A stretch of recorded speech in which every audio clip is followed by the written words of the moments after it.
যে আমি একদিন আমার 6টি ফুল আর লক্ষ লক্ষ প্রজাপতিদের ছেড়ে চলে যাব। এমন একটা দিন আসবে যেদিন আর্মিদের মাঝে সকালে ঘুম থেকে উঠে আর্মিরা ফোন হাতে নিয়ে মনে পড়বে যে আজ বিটিএসদের লাস্ট কনসার্ট বা আজ তাদের ডিসব্যান্ড হওয়ার দিন। আর্মিরা আমাদের 7 রাজাকে হারাবো। সত্যি তো, বিটিএসরা আমাদের ছেড়ে চলে যাবে।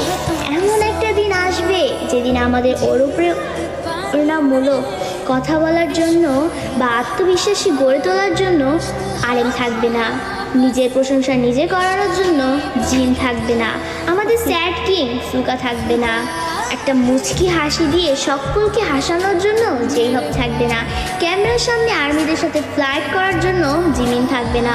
হয়তো এমন একটা দিন আসবে যেদিন আর্মিদের পাগলামো করে হাসানোর জন্য তেইয়াং থাকবে না। হয়তো সেদিন এমনও হতে পারে বানি ইসমাইল দিয়ে র্যাপ মনস্টার বলার জন্য জাঙ্কুক থাকবে না।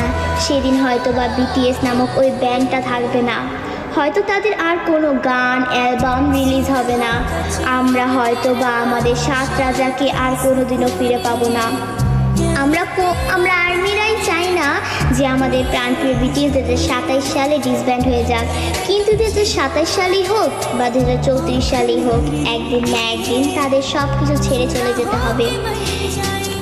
ডোরেমনও তো রোবট হয়েও সারা জীবন নোবিতার কাছে থাকতে পারেনি, তবে বিটিএস মেম্বারও তো মানুষ, তারা কিভাবে পারবে আমাদের সাথে সারা জীবন থাকতে?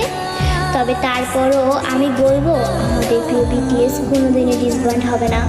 তারা আমাদের হৃদয়ের মাঝে চিরকাল থাকবে। দিন শেষে একবার আমাদের রিয়েল আর্মিদের মনে পড়বে আমাদের 7 রাজার কথা, তাদের সেই পাগলামোর কথা, তাদের সেই অনুপ্রেরণামূলক কথাগুলো, এবং এটাই হচ্ছে রিয়েলিটি।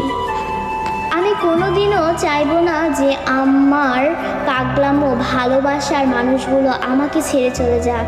তাই আমি সৃষ্টির কাছে দোয়া করি যে সৃষ্টিকর্তা যেন আমাদের প্রিয় 7 রাজাকে কোনো দিনও আমাদের থেকে দূরে না সরায়।